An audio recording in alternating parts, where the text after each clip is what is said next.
Good morning and welcome back to Nest Abroad Immigration. मेरा नाम है राजेश और आज मैं आप सबके सामने लेके आया हूँ इन्फॉर्मेशन अबाउट ऑस्ट्रेलिया सब क्लास 403, जिसको कि हम बोलते हैं मेट्स वीज़ा।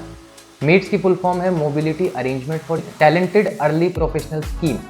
ये एक स्कीम है जो ऑस्ट्रेलियन सरकार ने निकाली है, जिसके तहत 3000 यंग प्रोफेशनल्स को इंडिया से ऑस्ट्रेलिया बुलाना चाहते हैं।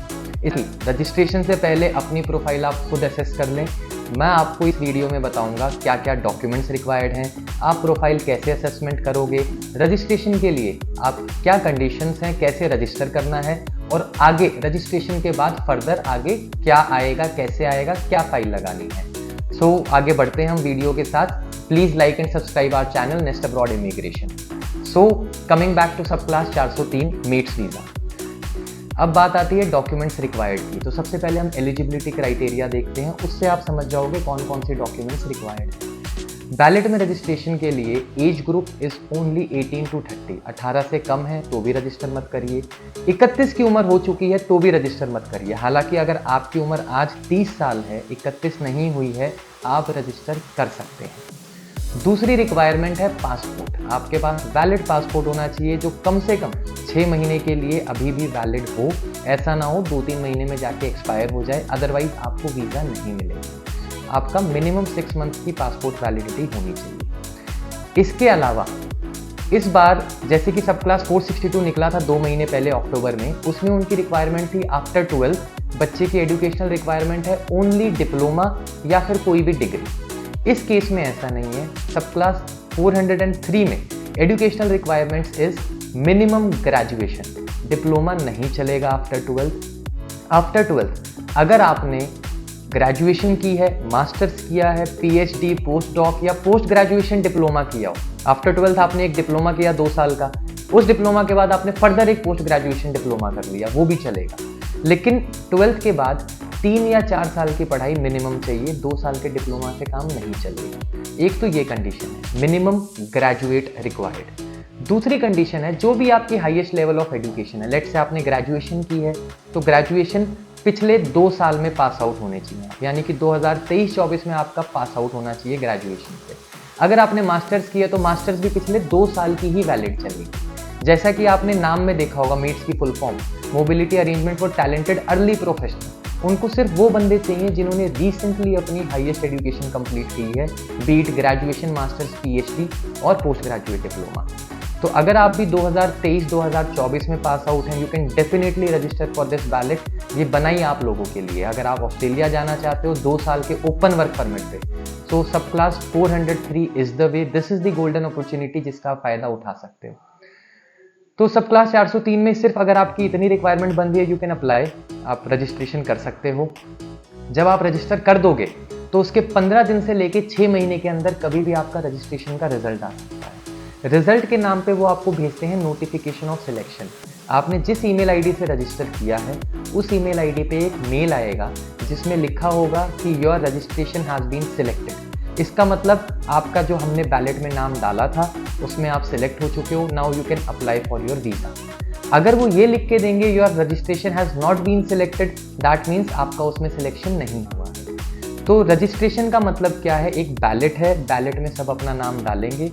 सरकार जिस दिन वो बैलेट ओपन करेगी, पार्ट बाय पार्ट ओपन होता है, एक बारी में सारा बैलेट ओपन नहीं होता। लेट से इस महीने उन्होंने कुछ फाइल्स उठाई, अगले महीने कुछ रजिस्ट्रेशन उठाई, उससे अगले महीने उठाई, तो जब जब वो रजिस्ट्रेशन उठाते जाएंगे उसमें it's like a lottery system. उसमें कोई ऐसा नहीं है कि आपके डॉक्यूमेंट्स पहले जज कर रहे हैं। रजिस्ट्रेशन के लिए तो आपको सिर्फ पैन कार्ड और पासपोर्ट चाहिए, उसमें वो आपके एजुकेशनल डॉक्यूमेंट्स देख ही नहीं रहे।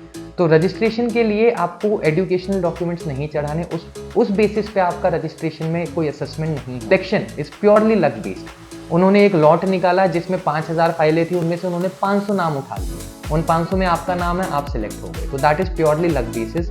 रजिस्ट्रेशन में एंटर करने के लिए गवर्नमेंट फीस इज 25 AUD। आप $25 दे सकते हो। इम्मी अकाउंट पे जाओ, वहाँ पे रजिस्ट्रेशन का ऑप्शन मिलेगा। आप इम्मी अकाउंट से अपने आप को खुद भी रजिस्टर कर सकते हो बैलेट में। आपको कहीं दिक्कत आ रही है, आप कहीं अटक रहे हो, आप नीचे दिए गए नंबर पे कॉल कर सकते हो। We will guide you, we will help you. आपको कुछ समझ में नहीं आ रहा, आप हमें बोल दो, हम आपके बिहाफ पे रजिस्टर कर देंगे। आपको खाली 25 AUD आपकी रजिस्ट्रेशन फीस देनी है। वो फीस देने के बाद आपका बैलेट में रजिस्ट्रेशन हो जाएगा। 15 दिन से 6 महीने तक, यानी कि अब जिस दिन आपका सिलेक्शन का नोटिफिकेशन आया उसके विदिन 30 डेज आप अपनी वीज़ा की फ़ाइल लगा सकते हो। तो वीज़ा की फ़ाइल लगाने के लिए हमें एजुकेशनल रिक्वायरमेंट्स देखनी पड़ेंगी। इसीलिए अगर आप 12वीं पास हो, आपने रजिस्टर कर दिया, आपने ग्रेजुएशन की है, डिग्री की है, लेकिन 2020 में की है, आपने रजिस्ट्रेशन कर दिया, आप रजिस्ट्रेशन में तो सिलेक्ट हो गए, लेकिन जब वीज़ा लगाने की बारी आएगी तब आपको एजुकेशनल डॉक्यूमेंट्स अपलोड करने हैं, तब आपकी एलिजिबिलिटी नहीं बनेगी, वीज़ा ग्रांट नहीं होगा। सो मेक श्योर अप्लाई तभी करो जब आपकी एलिजिबिलिटी बन रही है। आपको डाउट है एलिजिबिलिटी बन रही है कि नहीं, contact us on the given number on WhatsApp, you can contact अस, हम आपकी एलिजिबिलिटी असेसमेंट करके बता देंगे आपको अप्लाई करना चाहिए। जब आपका नोटिफिकेशन ऑफ सिलेक्शन आएगा उसके बाद आपको 30 दिन मिलेंगे वीज़ा लगाने के लिए। विदिन 30 डेज आपको अपनी वीज़ा की फाइल लगा देनी है। नोटिफिकेशन ऑफ सिलेक्शन का मतलब ये नहीं है कि वीज़ा मिल गया, इसका मतलब ये है कि आपको फाइल लगाने का मौका दिया जाए। जब आप फाइल लगाओगे तब आपको पासपोर्ट, पैन कार्ड, आपके सारे educational documents, graduation and above जो भी है आपकी इंग्लिश रिक्वायरमेंट प्रूव करनी पड़ेगी। इंग्लिश रिक्वायरमेंट पे एक बार दोबारा आते हैं। इनकी साफ साफ इन्होंने डिक्लेयर किया है कि MOI नहीं चलेगा, मीडियम ऑफ इंस्ट्रक्शन नहीं चलेगा। जैसा कि सब क्लास 462 में MOI चला था, 403 सब क्लास में MOI नहीं चलेगा। रिक्वायरमेंट है PTE की overall 50 not less than 36 in any module. तो PTE is highly recommended for this visa. जल्दी एग्जाम बुक हो जाता है, जल्दी रिजल्ट आ जाता है। आप कम तैयारी के साथ भी दे सकते हो, 50 नंबर मुश्किल नहीं है। मिनिमम किसी भी मॉड्यूल में 36 लाने हैं। तो 50 not less than 36 is the PTE requirement. अगर आपने IELTS की तैयारी कर रखी है, आप IELTS देना चाहते हो, तो आप IELTS का एग्जाम भी दे सकते हो। उसकी रिक्वायरमेंट है overall 6 band not less than 5 in any module.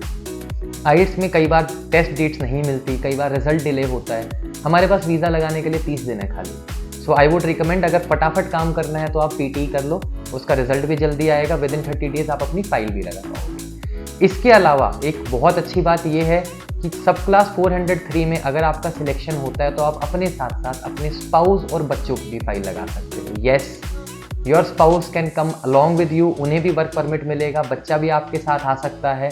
तो your entire family can travel along. It's not like कि जैसे 462 में आप अकेले जाओगे, 403 सब क्लास में आप अपने साथ साथ अपने परिवार को भी साथ लेके जा सकते हो।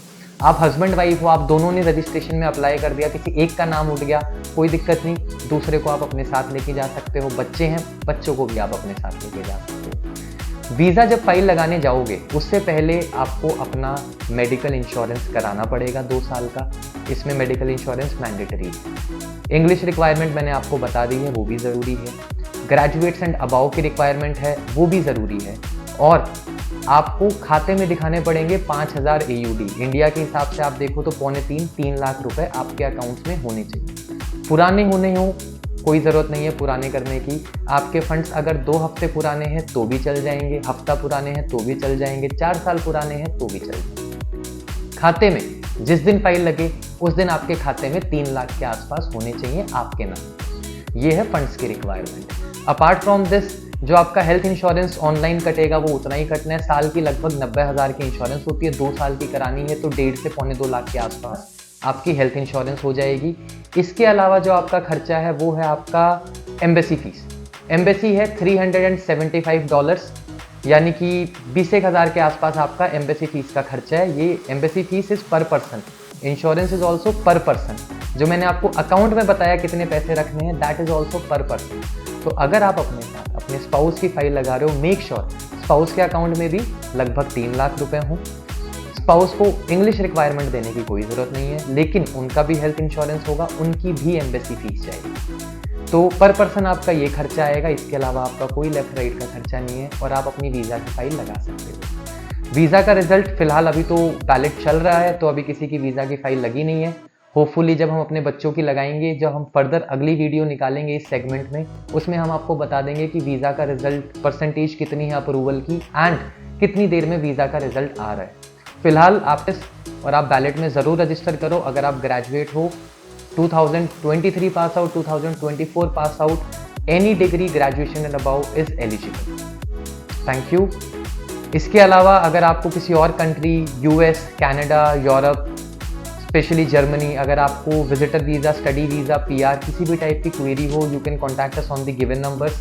आप हमारी वेबसाइट पे भी जा सकते हो, वहाँ पे आपको बहुत इन्फॉर्मेशन मिल जाएगी। जो ना समझ में आए Call us on the given number, WhatsApp on the given number, and we will be happy to help you.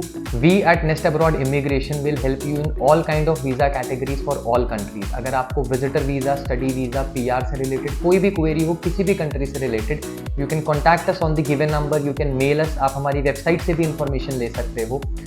हम आपकी A to Z सारी हेल्प करेंगे, आपको जेन्युइनली हर चीज़ अच्छे से गाइड करेंगे, और we will make sure that you get your visa, you make your dreams come true. Thank you once again.